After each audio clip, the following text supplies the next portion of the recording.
जब भी हम धन, दौलत, कीमती ज्वेलरी और कीमती डॉक्यूमेंट की बात करते हैं, तो हम इधर उधर नहीं रखते हैं। और विशेष करके जब बहुत उसमें उसकी कीमत होती है, तो ज़्यादातर लोग वॉल्ट में, बैंक में एक विशेष रूप से उसको रखते हैं ताकि वो प्रोटेक्टेड रहे, ताकि वो खराब ना हो और समय आने पर उसे इस्तेमाल कर सकें। क्योंकि हम घबराते हैं, कभी थोड़ा सा डर लगता है कि कहीं हमारा पैसा, हमारा ज्वेलरी, हमारी कीमती चीज़ें कोई चोरी करके न ले जाए या जल जाए या किसी रीति से नष्ट हो जाए। तो हम इन कीमती सामानों को, धन दौलत को, पैसा को ऐसी जगह जगह रखते हैं जहाँ पर बिल्कुल सुरक्षित रहता है। ये तो हुई हमारे जो भौतिक धन की बात है। जब हम इस दुनिया में रहते हैं तो ज़रूर है कि ये सब चीज़ें हमें ध्यान में रखना पड़ता है। ऐसे हम बिखार करके सामने किसी के सामने नहीं रखते हैं, ठीक है। लेकिन मैं आज आपके सामने एक और धन के बारे में बात कर रहा हूँ, और वो है आत्मिक धन, असीम धन। और इसी के बारे में ये बताना मांगता हूँ किस प्रकार से परमेश्वर ने अपना असीम धन हमारे अंदर छुपा के रखा हुआ है। अब आप सोचेंगे ये कैसे हो सकता है जी। चलिए, आज का जो हमारा टॉपिक है, आप देख रहे हैं, टॉपिक इस प्रकार से है, मिट्टी के बर्तनों में। अब आप सोच रहे हैं कि मिट्टी के बर्तनों का क्या मतलब है, और आप स्लाइड में भी देख रहे हैं कि एक मिट्टी का बर्तन है जो कुम्हार ने बनाया है, घड़ा समझ लीजिए उसको, और उसके ऊपर एक शब्द लिखा है, दो शब्द लिखा है, असीम धन। अब आजकल पुराने समय में मतलब हम देखते हैं कि जब आजकल लोग धरती को खोदते हैं, मिट्टी को खोदते हैं घर वर बनाने के लिए, तो कभी कभी क्या होता है, उनको घड़ा मिलता है, और घड़े के अंदर जब वो झांक के देखते हैं, तोड़ के देखते हैं, तो अरे साहब, इसमें तो खजाना है। किसी राजाओं ने शायद रख दिया होगा छुपा करके, और बहुत ज़बरदस्त खजाना उसमें मिलता है। लेकिन जो खजाना परमेश्वर आपको और मुझको देता है, वो ये वाले खजाने से बिल्कुल फ़र्क है। ये असीम है, अनंत है, और ये आत्मिक रूप से आपको और मुझको प्रभु यीशु मसीह देते हैं, असीम धन। अब आप सोचेंगे ये असीम धन है क्या? चलिए बाइबल में ही देख लेते हैं कि असीम धन का मतलब क्या है और किस तरह से ये मिट्टी के बर्तनों में रखा हुआ है। मैं आपके लिए पढ़ूंगा इसी से संबंधित दूसरा कुरिन्थियों उसका 4 अध्याय, दूसरा कुरिन्थियों उसका 4 अध्याय और उसका 6 और 7 पद। लीजिए मैं आपके लिए पढ़ देता हूं। इसलिए कि परमेश्वर ही है जिसने कहा, अंधकार में से ज्योति चमके, और वही हमारे हृदयों में चमका कि परमेश्वर की महिमा की पहचान की ज्योति यीशु मसीह के चेहरे से प्रकाशमान हो। जबरदस्त बात है। यहाँ पर फिर से मैं आपके लिए पढ़ देता हूं ताकि हम इसको गहराई से समझ सकें। इसलिए कि परमेश्वर ही है जिसने अंधकार में से ज्योति चमके, और वही हमारे हृदयों में चमका कि परमेश्वर की महिमा की पहचान की ज्योति यीशु मसीह के चेहरे से प्रकाशमान हो। परंतु हमारे पास ये धन मिट्टी के बर्तनों में रखा गया है कि यह असीम सामर्थ हमारी ओर से नहीं, वरन परमेश्वर ही की ओर से ठहरे। तो मेरे प्रिय भाई बहनों, यहाँ पर हम देखते हैं जो धन जो मैं आपके सामने बताना मांगता हूँ, और वो है प्रभु यीशु मसीह का वो उद्धार का चमत्कार, अंधकार में से ज्योति चमके। अब अंधकार किसको पसंद है भाई? मुझे तो नहीं पसंद है, और शायद आपको भी पसंद नहीं होगा। शायद क्या बोलूं, मैं तो ज़रूर है कि आपको भी पसंद नहीं होगा। अंधकार में कौन चलना मांगता है? ठोकर खाएंगे, गिर पड़ेंगे, पता नहीं और क्या क्या चीज़ें अंधकार में होती है। लेकिन जब ज्योति चमकती है तो एकदम से सब साफ होता है, और वही परमेश्वर आपके और मेरे जीवन में ये ज्योति चमका है। और ये ज्योति कैसे चमकी है, ये धन कैसे चमका है, और वही हमारे हृदयों में चमका है कि परमेश्वर की महिमा, ये बहुत बड़ी बात है। परमेश्वर की महिमा को हम मेरे ख्याल में पूरी रीति से नहीं समझ पाएंगे कि परमेश्वर की महिमा का मतलब उसकी प्रेजेंस, उसकी उपस्थिति, उसकी आशीष, उसका चमत्कार, उसका सब कुछ, जो कुछ वो है हमारे हृदयों में चमका, है ना। और ये किसके द्वारा हुआ, ये हमारे प्रभु यीशु मसीह के द्वारा हुआ, जो परमेश्वर का पुत्र ठहरा था जब वो इस दुनिया में आया, कि परमेश्वर की महिमा की पहचान की ज्योति यीशु मसीह के चेहरे से प्रकाशमान हो। हाँ, और वो यीशु मसीह के चेहरे से प्रकाशमान हो किस में धरा गया, ये धन मिट्टी के बर्तनों में रखा गया, ये असीम धन। और इसीलिए यहाँ पर लिखा हुआ है कि ये जो धन है ये रुपया पैसा नहीं है, धन दौलत नहीं है, कीमती डॉक्यूमेंट घर का या किसी और चीज का नहीं है, ज्वेलरी नहीं है। ये ऐसा धन है जो जहाँ पर कीड़ा और काई नहीं लगते हैं। ये स्वर्गीय धन जो परमेश्वर आपको और मुझको देता है, उद्धार के रूप में, पाप के क्षमा के रूप में, स्वर्गीय धन के रूप में। जब हम इस दुनिया से निकलेंगे, चले जाएंगे, तो फिर वो धन के हम अधिकारी होंगे जो परमेश्वर आपके लिए और मेरे लिए रखा हुआ है, ये असीम धन। ठीक है। और इसी के बारे में यदि आप पढ़ें प्रकाशित वाक्य, तो साहब विशेष करके 21 और 22 अध्याय में, तो वो स्वर्गीय चीज़ें जो परमेश्वर ने आपके और मेरे लिए रखी हुई है, जिसको हम सोच भी नहीं सकते, हमारे दिमाग में कभी आ भी नहीं सकता, इमेजिनेशन की हम बात ही नहीं कर सकते, कल्पनाएं नहीं हो सकती, वो परमेश्वर ने असीम धन आपके और मेरे लिए रखा है। तो असीम धन तो अभी भी है, और उसका जो रियलाइजेशन है वो स्वर्ग में होगा, है ना। अब उदाहरण के रूप में, अब जैसे कोई अगर हमें पैसा देता है तो दो तरीके हैं। एक तो भाई वो पैसा देता है कैश के रूप में, भाई साहब ये 500 रुपये या 1000 रुपये, तो वो एक कैश के रूप में देता है। फिर कभी कभी क्या करता है, भाई साहब कैश तो नहीं है मेरे पास, मैं चेक दे देता हूँ।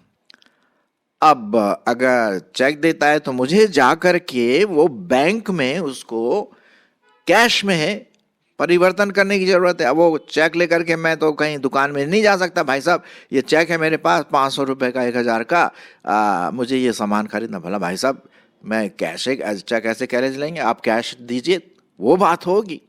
तो हम जाते हैं बैंक में और उसको कैश करवाते हैं। उसी प्रकार से परमेश्वर ने हमें उद्धार दिया है चेक के रूप में, परमेश्वर ने हमें असीम धन दिया है, पवित्र आत्मा की सामर्थ हमारे जीवनों में दी है। जैसा लिखा हुआ है कि क्या तुम नहीं जानते कि तुम पवित्र आत्मा के मंदिर हो और पवित्र आत्मा तुम में क्या करता है, वास करता है। तो ये चीजें असीम धन है जो हमारे पूरे व्यक्तित्व में भरी जाती है, आ जाती है। ठीक है। अब ये जो असीम धन है, ये अनंत काल का धन है, अपरंपार आशीष है, ये कहाँ रखा हुआ है? किसी बड़े भारी बैंक में नहीं रखा हुआ, किसी बहुत एक्सपेंसिव बॉक्स में नहीं रखा हुआ है। अरे साहब ये मिट्टी के बर्तनों में रखा गया। और वो मिट्टी के बर्तन कौन है? आप और मैं। हाँ, आप और मैं। अब लिखा हुआ ना 7वें पद में, मैं आपके लिए पढ़ देता हूं। बड़ा अच्छा यहाँ पर एक तुलनात्मक रूप से प्रभु परमेश्वर ने अपने वचन में दिया। परंतु मैं पढ़ रहा हूं आपके लिए 2 कुरिन्थियों 4 अध्याय और 7 पद। परंतु हमारे पास यह धन मिट्टी के बर्तनों में रखा है। देखिए साहब, ये बड़ी इंटरेस्टिंग चीज है कि यह असीम सामर्थ्य हमारी ओर से नहीं, वरन परमेश्वर ही की ओर से ठहरे। अब ये मिट्टी का बर्तन, आप जानते हैं हमारा पूरा जो देह है वो किससे बना है? मिट्टी से बना है। उत्पत्ति की किताब उसके 2 अध्याय में हम देखते हैं कि परमेश्वर यहोवा ने मिट्टी ली और उसमें आदम का सा पुतला बनाया और उसमें जीवन का श्वास फूंक दिया। तब से ये मिट्टी जीवन के श्वास से चलती रहती, जिसको हम लोग बोलते हैं माटी का पुतला। आप और मैं कौन है? मिट्टी के पुतले हैं, मिट्टी के बनाए हुए बर्तन हैं, है कि नहीं? उसने और कोई दूसरी चीज को नहीं इस्तेमाल किया, कोई बड़े भारी पीतल, सोना, हीरा, मोती, ये सब इस्तेमाल नहीं किया। उसने सबसे नीचे वाली, सबसे गरीब, सबसे न्यूनतम चीज जिसे हम कह सकते हैं वो मिट्टी है, जिसके ऊपर हम चलते हैं। जी हाँ, उसी को लेकर के उसने अपने असीम धन को, आत्मिक धन को हमारे अंदर रख दिया तिजोरी के रूप में। हाँ, हम परमेश्वर के उस असीम धन के क्या है? तिजोरी हैं भाई साहब। अब ये माटी का जो बर्तन है, घड़ा है, बहुत एक निम्न किस्म का बर्तन कहा जाता है। अगर आप घड़े को थोड़ा सा ऊपर से छोड़े तो क्या हो जाएगा? वो टूट जाता है ना, क्योंकि वो मिट्टी का बना हुआ है। अगर वो पक्का घड़ा होता तो शायद और उतनी जल्दी नहीं टूटता, लेकिन जनरली कुम्हार ये मिट्टी के बर्तन को ऐसे ही बनाता है, ठीक है। और हम हैं वो माटी के पुतले, और ये माटी के पुतले, ये मिट्टी के बर्तन परमेश्वर ने क्या किया? ऊंचा उठाया। हाँ, ऊंचा उठाया। और इस प्रकार से हम देखते हैं कि परमेश्वर हमारे साथ अपने असीम धन को वो हमारे लिए भरता है और रखता है। पवित्र आत्मा की सामर्थ हमारे जीवनों में देता है। आइए हम इसको थोड़ा सा और देखें। कुछ मैं आपके लिए पढ़ूंगा। ये जो माटी का जो बर्तन है ना, कमजोर है बाहरी रूप से, अंदर के रूप से तो शक्तिशाली है, अत्यंत शक्तिशाली, परमेश्वर की सामर्थ है उसमें। लेकिन बाहर से हम लोग हमें क्या करते हैं? सब प्रकार की बातों को देखते हैं कि कैसे हम इसको खराब करें, बेकार करें, किस प्रकार से हम इसको तोड़ें, ये बातें हम यहाँ पर देखते हैं। तो ये बर्तन जो कमजोर होते हैं, निम्न प्रकार के होते हैं, जल्दी से टूट जाते हैं, इसके अंदर ये असीम धन है ना? बताइए भला। अब परमेश्वर के वचन में एक और बहुत इंटरेस्टिंग चीज लिखी जो मैं आपके लिए पढ़ना मांगता हूं। पहला कुरिन्थियों उसका 4 अध्याय 9 से 13। पहला कुरिन्थियों उसका 4 अध्याय और उसका 9 से 13। देखिए कैसे लोग हमें मिसट्रीट करते हैं, इस बर्तन को, विश्वासियों को कैसे इधर धकेलते हैं, उधर धकेलते हैं, ये समझते हैं, निम्न समझते हैं, जैसे कि मिट्टी के बर्तन, है ना। चलिए मैं पढ़ देता हूँ आपके लिए ताकि आप समझ सकें। पहला कुरिन्थियों उसका 4 अध्याय और उसका 9 से 13 पद सुनिए। मेरी समझ में परमेश्वर ने हम प्रेरितों को सबके बाद उन लोगों के समान ठहराया है जिनकी मृत्यु की आज्ञा हो चुकी है। नकारात्मक चीज, क्योंकि हम जगत और स्वर्गदूतों और मनुष्यों के लिए एक तमाशा ठहरे हैं। फिर हम देखते हैं नकारात्मक चीज, बाहरी रूप से ये है न, बाहरी रूप से नकारात्मक है, अंदर रूप से नहीं। अंदर रूप से तो असीम धन है। 10वां पद, हम मसीह के लिए मूर्ख हैं, नकारात्मक, परंतु तुम मसीह में बुद्धिमान हो। हम निर्बल हैं, नकारात्मक, परंतु तुम बलवान हो। तुम आदर पाते हो, परंतु हम निरादर होते हैं, फिर नकारात्मक। हम इस घड़ी तक भूखे, प्यासे और नंगे हैं और घूसे खाते हैं और मारे मारे फिरते हैं। यह है नकारात्मक। मतलब ये जो शरीर है हमारा जो है ना, ये टूटता है, दर्द होता है, इसमें भूख लगती है, लोग हमें उल्टा सीधा समझते हैं, इस प्रकार की चीजें।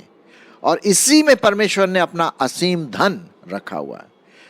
फिर उसके बाद 12 पद, हम अपने हाथों के काम करके परिश्रम करते हैं, लोग बुरा कहते हैं, हम आशीष देते हैं। वे सताते हैं, हम सहते हैं। वे बदनाम करते हैं, हम विनती करते हैं। हम आज तक जगत के कूड़े और सब वस्तुओं के खुरचन के समान ठहरे हुए हैं। बाप रे बाप, आप समझ गए ना कितना जबरदस्त यहां पर लिखा हुआ है इस बर्तन के बारे में, जो बाहरी रूप से एक तमाशा बना है, टूटा हुआ है, टूटने वाला है, कमजोर है, लेकिन इसी बर्तन में परमेश्वर ने क्या किया है? अपने असीम धन को धरा है। क्योंकि क्या होगा, ये जो बर्तन है ना, एक दिन तो टूट जाएगा, टूट जाएगा, मिट्टी में मिल जाएगा, हम इस दुनिया से चले जाएंगे। लेकिन जो असीम धन, परमेश्वर की आशीष, परमेश्वर की बुद्धिमत्ता, परमेश्वर की आत्मा जो हमारे अंदर है, वो असीम है, वो अनंत है, जो परमेश्वर हमें इस तरह से इस्तेमाल करता है कि हम उसकी महिमा दूसरों तक ले जाएं। लेकिन हमारा बाहरी मनुष्य तो क्या है, वो तो खत्म होता रहता है, नष्ट होता रहता है। लेकिन अंदर का मनुष्यत्व नया बनता चला जाता है, दूसरों को आशीषित करता है। क्या है ये असीम धन आपके लिए और मेरे लिए? यही मैं आपके सामने रखना मांगता हूं मेरे प्रियो, मेरे मित्रों, मेरे भाई बहनों। ये असीम धन जो परमेश्वर ने रखा है, हम ये धन दूसरों तक अपने जीवन के द्वारा, अपने मानसिकता के द्वारा, अपने सोच विचार के द्वारा, अपने व्यवहार के द्वारा, अपने पूरे शुद्ध विवेक के द्वारा इस असीम धन को हम दूसरों तक पहुंचाएं। और परमेश्वर यही चाहता है, क्योंकि उसने ये असीम धन इसीलिए हमारे लिए, हमारे अंदर रखा है। देखिए, शरीर तो क्या है, मरणहार है, मरने वाला है, खत्म होने वाला, नष्ट हो रहा है, बीमारी लगती है इसमें, लोग मतलब सताते हैं, मतलब पीड़ा देते हैं इस बाहरी मटके को, मिट्टी के बर्तन को, है ना। और एक दिन ये क्या हो जाएगा, मिट्टी में मिल जाएगा। और पास्टर क्या कहता है, मिट्टी मिट्टी में, राख राख में। तो मेरे प्रियो, हम देखते हैं यहाँ पर कि परमेश्वर इस मिट्टी के बर्तन में, इस माटी के पुतले में अपना असीम धन इसलिए दिया कि हम दूसरों को एक परमेश्वर की महिमा का रिफ्लेक्शन, उसका प्रकाशन हम दूसरों तक दें, और ये धन हम में भरा रहे और उमड़ता रहे। मेरे प्रियो, जैसा कि आज हमने देखा, ये मिट्टी का बर्तन जो कमजोर है बाहरी रूप से, अंदर से स्ट्रांग है, इसमें अनंत जीवन की बातें हैं, असीम धन।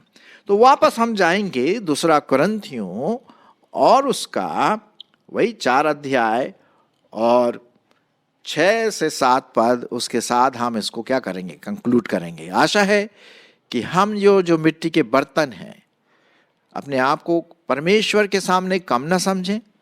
परमेश्वर के प्रति हम बहुत एक विशेष व्यक्ति हैं। हाँ, हमारा बाहरी जो मनुष्यत्व है वो तो खत्म होता जाएगा, लेकिन हमारा अंदर का मनुष्यत्व नया, स्ट्रांग, मजबूत बनता जाए, क्योंकि परमेश्वर ने हमें अंधकार में से निकालकर हमें ज्योति दिखाया है। और वही प्रकाश जो प्रभु यीशु मसीह ने अपने जीवन से किया, परमेश्वर की जिसमें प्रकाश मान उसके जीवन में आया, यीशु की ज्योति हमारे चेहरे पर भी चमके। चलिए मैं आपको फिर से पढ़ देता हूं, दूसरा कुरिन्थियों उसका 4 अध्याय 6 और 7 पद सुनिए। इसलिए कि परमेश्वर ही है जिसने कहा, अंधकार में से ज्योति चमके, और वही हमारे हृदयों में चमका कि परमेश्वर की महिमा की पहचान की ज्योति यीशु मसीह के चेहरे से प्रकाशमान हो। परंतु हमारे पास यह धन मिट्टी के बर्तनों में है कि यह असीम सामर्थ हमारी ओर से नहीं, वरन परमेश्वर ही की ओर से है। आइए इस असीम सामर्थ को, इस अनंत जीवन को जो बहुत स्ट्रांग है, पवित्र आत्मा की जो सामर्थ हम में है, उसके द्वारा हम अपना अनंत जीवन, मसीही जीवन जिएं। और जैसा मैंने कहा शुरुआत में कि अभी ये सिर्फ एक चेक के समान है ना। चेक परमेश्वर ने हमें दिया, उसका हमें रियलाइजेशन करना है बैंक में। लेकिन ये हमारे दुनिया वाले बैंक की बात नहीं है, स्वर्गीय बैंक, हेवनली बैंक। वहां पर जब हम स्वर्ग में जाएंगे, परमेश्वर के साथ रहेंगे, तो इस असीम धन का और प्रकाशन हम देख पाएंगे। तो मेरी ऐसी आशा है कि हम इस असीम धन को, इस अनंत धन को हम दूसरों तक पहुंचाए, ताकि दूसरे लोग भी आशीषित हो सके। मेरे प्रियो, अपने आप को कभी भी हम कम ना समझें, क्योंकि हम प्रभु यीशु मसीह में स्ट्रांग हैं, मजबूत हैं। चाहे बाहरी रूप से हमारा जरूर कुछ ना कुछ नकारात्मक होता है, लोग हमें उल्टा सीधा समझेंगे, हमें मारेंगे पीटेंगे, बीमारियां आएंगी, तरह तरह की बातें होंगी, जिससे कि ये माटी का पुतला जो है वो टूट सकता है, मटका टूट सकता है। लेकिन इसी मटके में, इसी मिट्टी के बर्तन में वो असीम धन भरा है। आइए इस असीम धन को हम दूसरों के साथ शेयर करें, बताएं। परमेश्वर हमारी इसमें अगुवाई करे।